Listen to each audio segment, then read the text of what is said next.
Hai, selamat pagi kepada semua pelajar.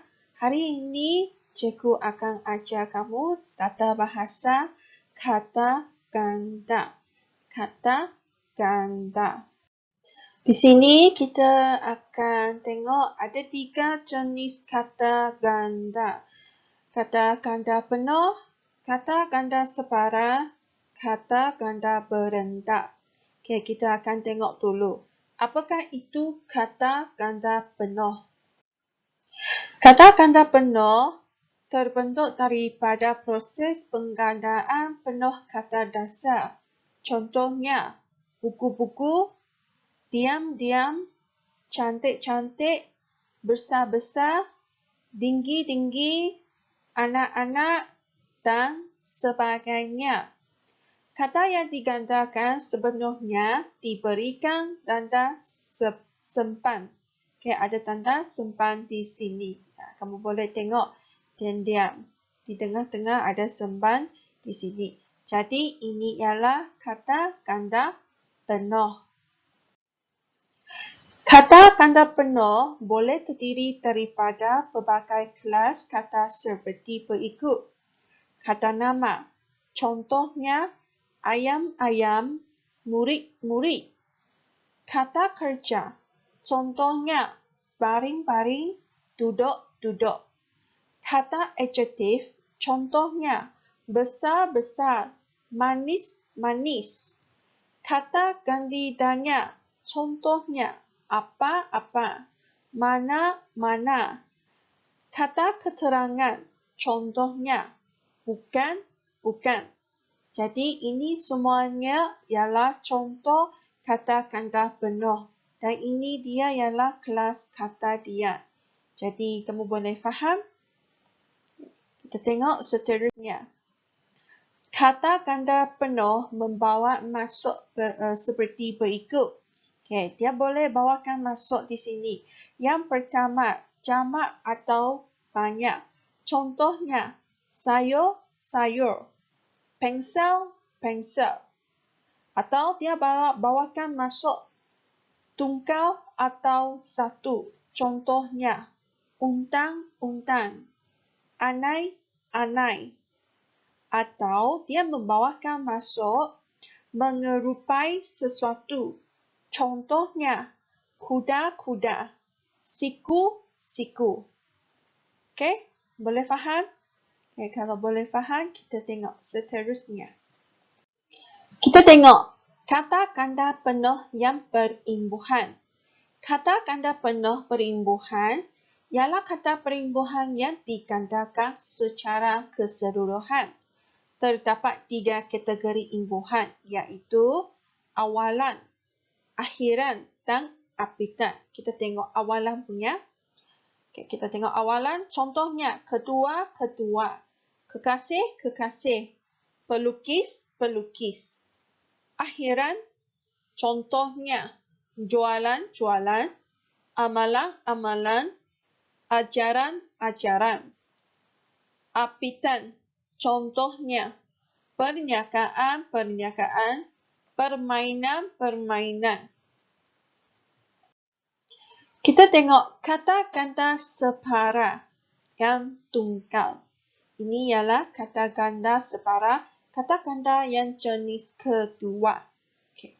Terbentuk daripada proses penggandaan sebahagian kata dasar sahaja.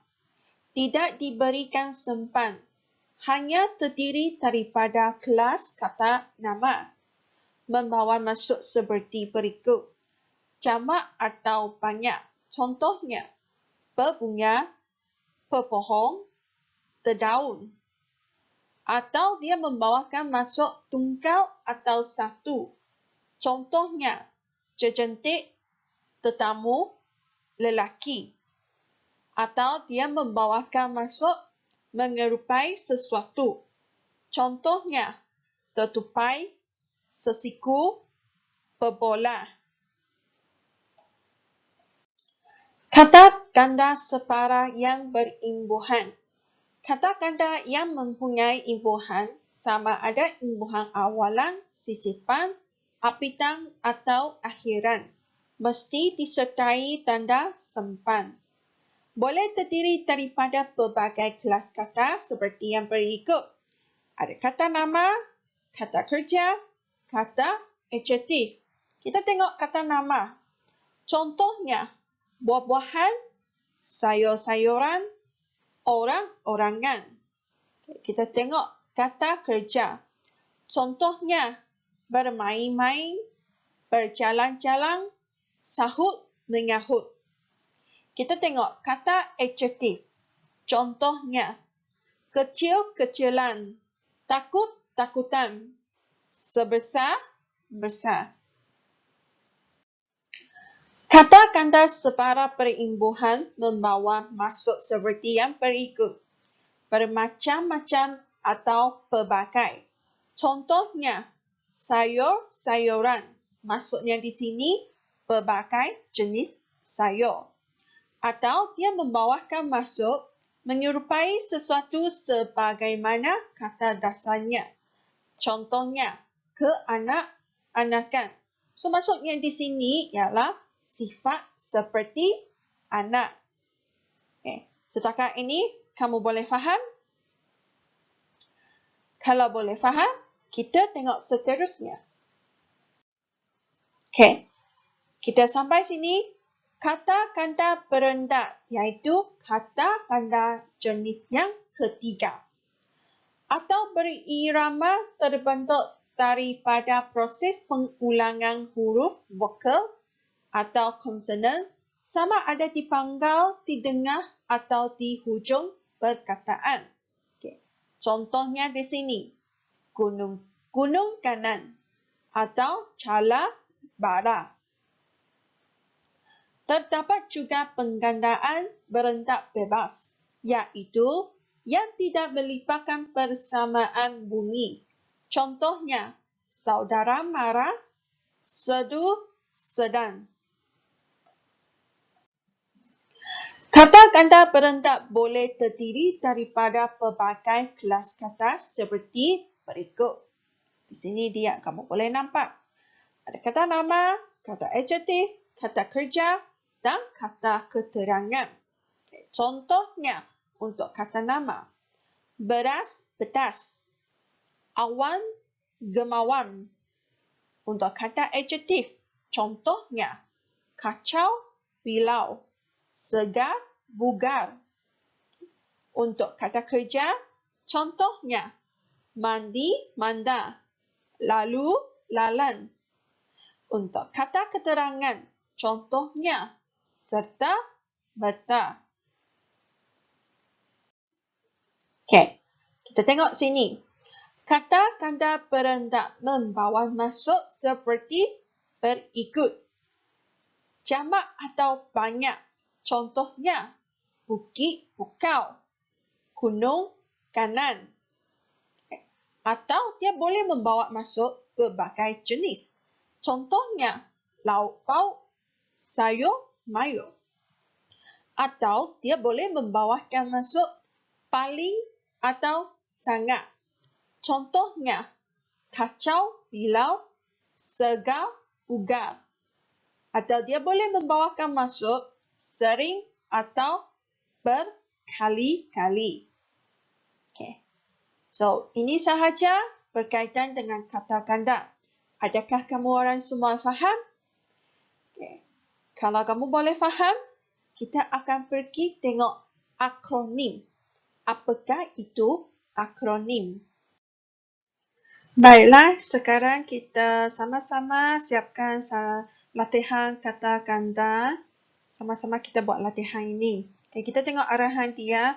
Lengkapkan ayat-ayat di bawah ini dengan kata ganda seluruh yang sesuai. Latihan pertama, kata ganda seluruh. Kita tengok soalan yang pertama. Hendaklah menumpukan sepenuh perhatian terhadap pengajaran guru di dalam kelas. Siapakah yang perlu menumpukan perhatian semasa cikgu mengajar di dalam kelas? Sepatutnya murid-murid ataupun pelajar-pelajar. Jawapan dia pelajar-pelajar. Kita tengok soalan yang kedua. Hakim mahkamah akan menjatuhkan hukuman terhadap bersalah mengikut peruntukan yang telah ditetapkan. Dia berkaitan dengan mahkamah. Ada hakim, dia menjatuhkan hukuman. So, jadi jawapan dia mengikut peruntukan apa yang berkaitan dengan mahkamah, apa yang berkaitan dengan hukuman. Jawapan dia undang-undang. Okay, undang-undang yang telah ditetapkan. Okay. Kita tengok soalan ketiga. Soalan 3. Guru disiplin mengarahkan sekolah memeriksa rambut dan kuku setiap murid semasa perhimpunan pagi. Okey, guru disiplin dia mengarahkan siapa? Mengarahkan siapa untuk memeriksa rambut, kuku setiap pelajar, setiap murid. Okay, di sekolah, so, jawapan dia pengawas. Okay, pengawas, guru disiplin. Okay, guru disiplin, dia ada hak untuk mengarahkan pengawas dan pengawas yang memeriksa rambut dan kuku setiap murid. Soalan 4. Keadaan di dalam bilik itu sungguh gelap sehingga kan saya tidak nampak, kata Hanif kepada rakannya. Bilik itu sangat gelap. So, jadi dia tidak nampak. Tidak nampak apa? Tidak nampak apa. Jawapan dia apa? Soalan 5. Kita mestilah mematuhi agama agar hidup kita lebih terarah dan sentiasa melakukan kebaikan. Apa jawapan dia? Mematuhi apa? Mematuhi agama apa? Mematuhi ajaran agama. Soalan 6. Itu menangis kerana terjatuh ketika sedang bermain buaian di taman permainan. Di taman permainan. Menangis. Terjatuh. So, siapa yang menangis? Budak-budak? Kanak-kanak.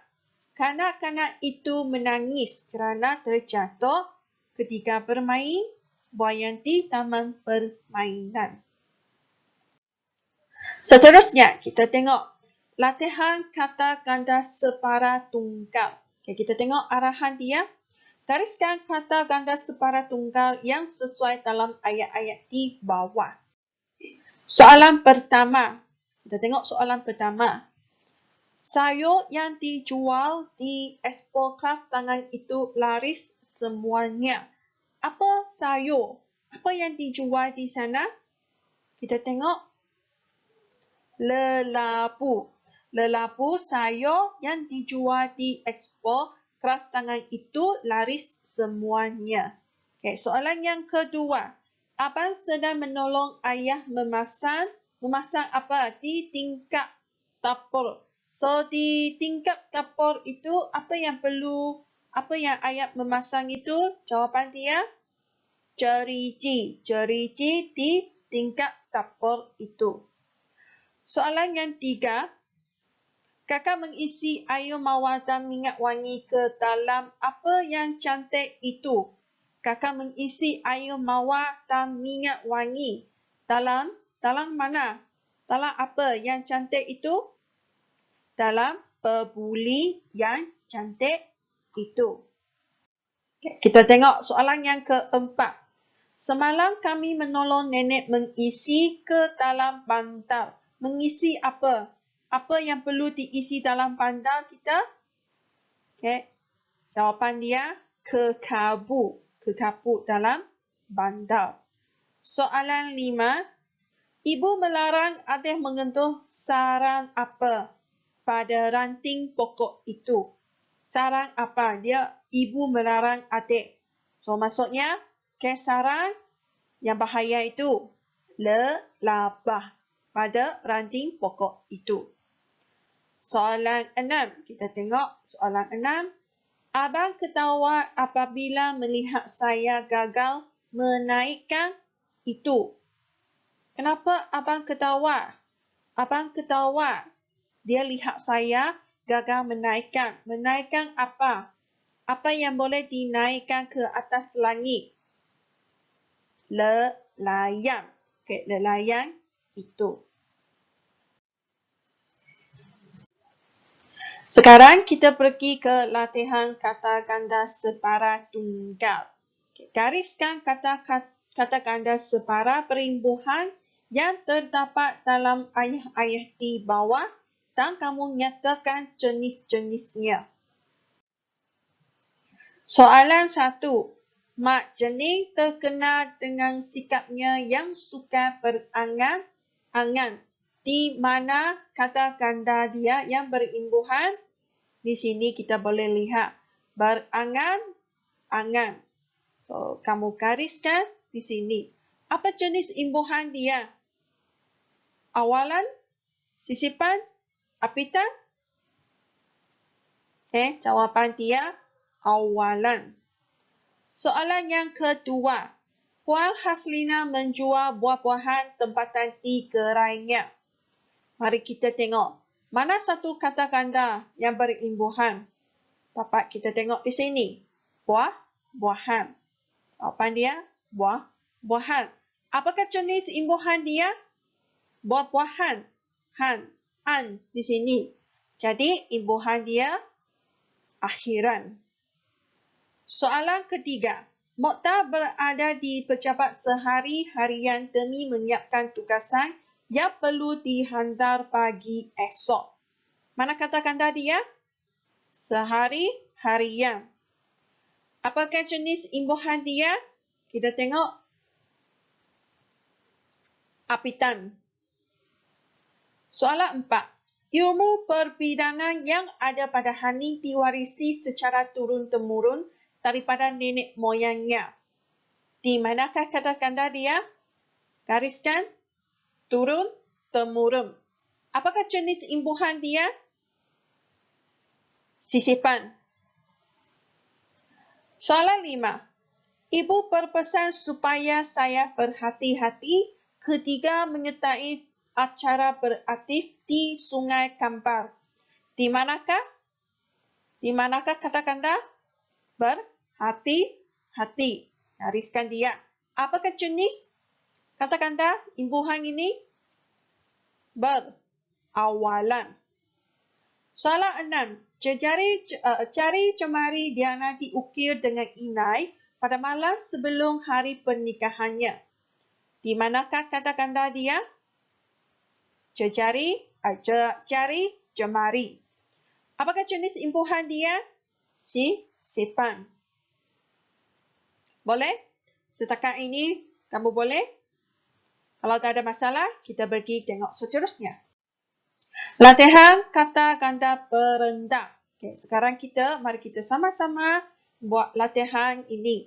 Isi tempat kosong dengan kata ganda berendah yang paling sesuai. Okay. Ada pilihan dia berikan. Kita tengok soalan yang pertama. Suasana di pasar malam itu dengan suara penjual dan pengunjung yang berbagai ragam. Apa jawapan untuk soalan 1? Suasana. Terangkan suasana yang macam mana? Ada suara penjual, ada suara pengunjung yang berbagai ragam. Jawapan yang betul, kamu boleh nampak. Hingar-bingar. Okay, suasana itu hingar-bingar. Soalan yang kedua. Amir dan Nasrul lari apabila dikejar oleh seekor angsa ketika mereka melalui halaman rumah Nenek Semah. Lari macam mana? Bagaimana mereka dua ini berlari? Mesti mereka berlari. Macam mana? Apabila dikejar lagi, mesti mereka cemas. Jadi mereka lari dengan cepat. Lari dengan lintang, bukan. Lintang, bukan. Soalan 3. Setiap hari, Hanisa dari tempat kerjanya ke hospital untuk melawat kakaknya yang sakit. Setiap hari Hanisa dari tempat kerja pergi ke hospital melawat kakaknya yang sakit. Hanisa dia macam mana? Dari tempat kerja ke hospital. Macam mana dia? Ulan alih. Dari tempat kerja pergi hospital, pergi tempat kerja ke hospital. Setiap hari. Soalan 4. Azrin sekeluarga gemar membeli sayur dan ikan di pasar tani kerana masih Kerana masih suka beli sayur dan ikan di pasar tani kerana masih, kita boleh dapat jawapan dia, segar, bugar. Soalan 5. Penduduk kampung berasa curiga terhadap pemuda asing yang masuk ke kampung mereka. Curiga tentang apa? Pemuda asing lagi. Apa yang dicurigakan? Biasanya tingkah laku kan? Okay. Jawapan dia, curiga terhadap gerak-geri pemuda asing itu. Soalan 6. Kebanyakan remaja yang terlibat dalam masalah sosial berasal dari keluarga. Yang macam mana? Remaja, masalah sosial, keluarga. Mesti dari keluarga sama ada miskin ataupun keluarga yang bercerai. So, macam mana kita nak terangkan keluarga yang macam mana? Keluarga yang porak beranda. Boleh? Kalau boleh, kita tengok yang seterusnya. Okay, kita tengok akronim. Akronim. Apakah itu akronim? Akronim ialah kependekan atau peningkatan bahagian-bahagian terdiri daripada serangkaian perkataan sama ada huruf, suku kata atau bahagian daripada perkataan lalu digabungkan atau dicantum untuk membentuk perkataan yang boleh dilafazkan sebagai satu perkataan yang utuh. Ya, kita tengok 4 cara pembentukan akronim iaitu cantuman huruf awal perkataan, cantuman huruf dan suku kata perkataan, cantuman suku kata awal perkataan dan cantuman bahagian awal perkataan pertama dengan bukan perkataan awal yang lain. Jadi ini dia ialah 4 cara. Okay, macam mana dia ambil perkataan itu, dia gabungkan bersama-sama, dia jadi akronim. Kita tengok yang pertama, macam mana dia terhasil. Cantuman huruf awal perkataan. Keempat-empat cara pembentukan akronim itu, dia menghasilkan kata akronim yang tergolong dalam golongan kata nama dan bentuk kata tunggal. Kita tengok yang pertama, cantuman huruf awal perkataan. Contohnya di sini, Ahli Dewan Undangan Negeri. Dia cakap dia ambil huruf awal perkataan. So, dia ambil A, D, U, N. Jadi, adum. Biasanya orang sebut adum. Kita tengok contoh yang kedua. Universiti Pendidikan Sudan Idris. Dia ambil perkataan yang pertama. U, P, S, I. Biasanya orang akan sebut UPSI. Jawatan utama sektor awam. Ambil perkataan awal tu huruf awal. C, U, S, A. Mungkin orang sebut JUSA. Institut Penyiaran dan Penerangan Tun Abdul Razak. Ambil huruf awal perkataan. I, P, P, T, A, R. Iftar. Biasanya orang akan sebut dia. Kita tengok satu contoh lagi. Angkatan Belia Islam Malaysia. Kamu ambil huruf awal perkataan. A, P, I, N. Abin. Orang sebut dia. Boleh? Ini dia ialah cantuman huruf awal perkataan. Dia jadi akronim. Kalau boleh faham, kita tengok seterusnya. Cantuman huruf dan suku kata perkataan. Contohnya, Pertumbuhan Kebajikan Islam Malaysia, dia cantum, dia jadi PERKIN. PERKIN. Dia cantum. Universiti Tun Abdul Razak. university, uni. Uni, okay, T, Tun, E, Abdul, R, Razak. Okay, dia cantum UNITA. Jambatan Kemajuan Islam Malaysia. Okay, jambatan dia gabung JAKIM. JA, jambatan. K, kemajuan. Okay. I, Islam. M, Malaysia. Yayasan Dakwah Islamiah Malaysia. Dia cantum jadi YADIM. Okay. YADIM.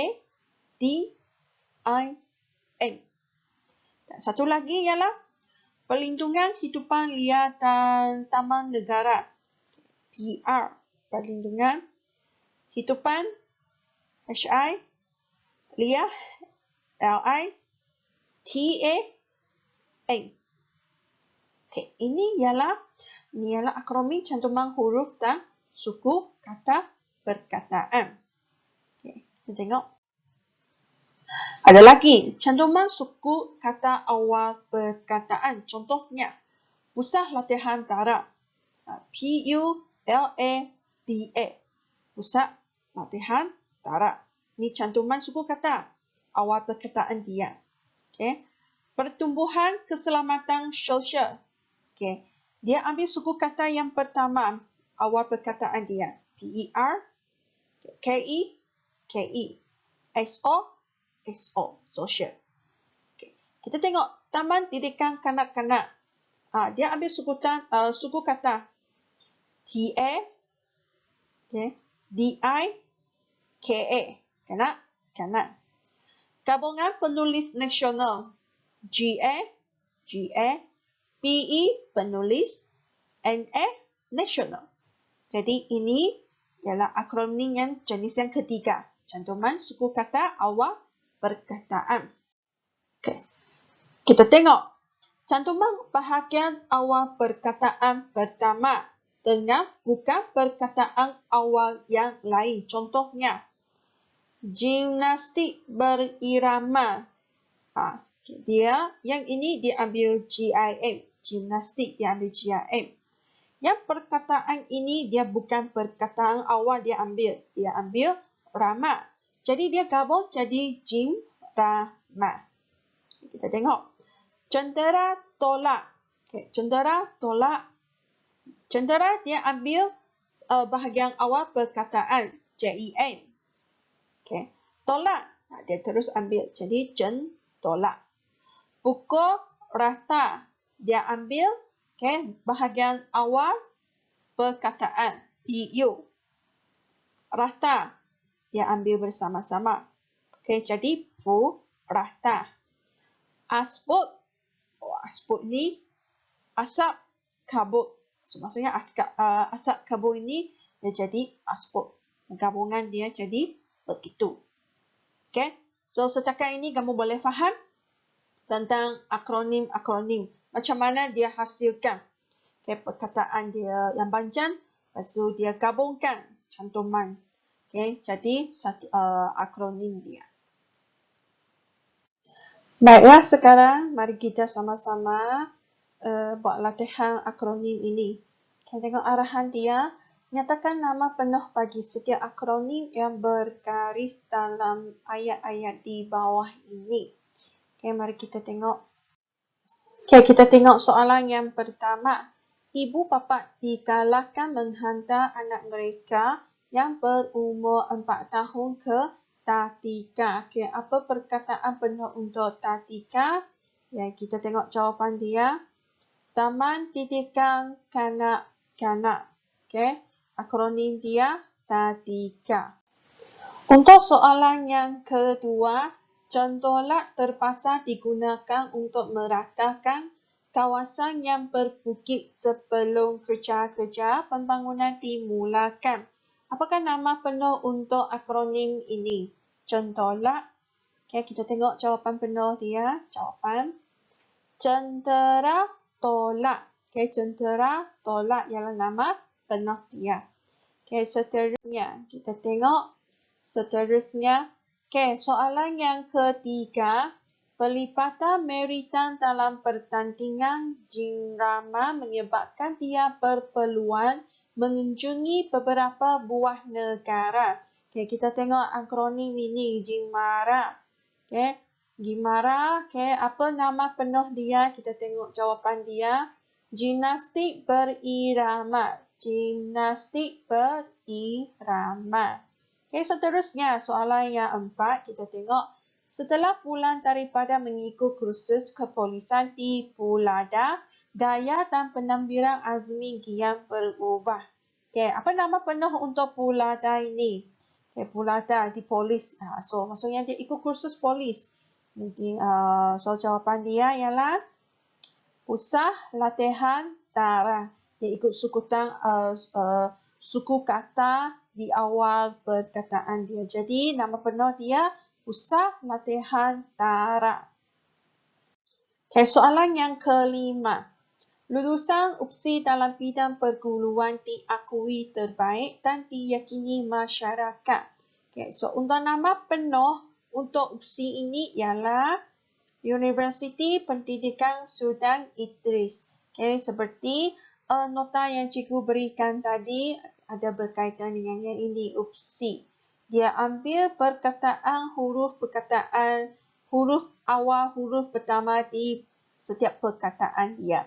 Universiti Pendidikan Sudan Idris. Okay, kita tengok soalan yang ke-6. Kapena akan menghancurkan pertandingan menulis novel patriotik sebenar ulang tahun kemerdekaan Malaysia yang ke-64 tahun. Okay, Kapena, apa nama penuh dia? Kita tengok jawapan dia. Gabungan Persatuan Penulis Nasional. Gabungan Persatuan Penulis Nasional. Akronim dia ialah GAPENA. Okay. Baiklah, kelas pembelajaran kita hari ini sampai ini sahaja. Kalau kamu tidak faham, kamu boleh berulang-ulang tonton video ini. Okay. Sekian, terima kasih. Kita akan berjumpa pada kelas yang seterusnya.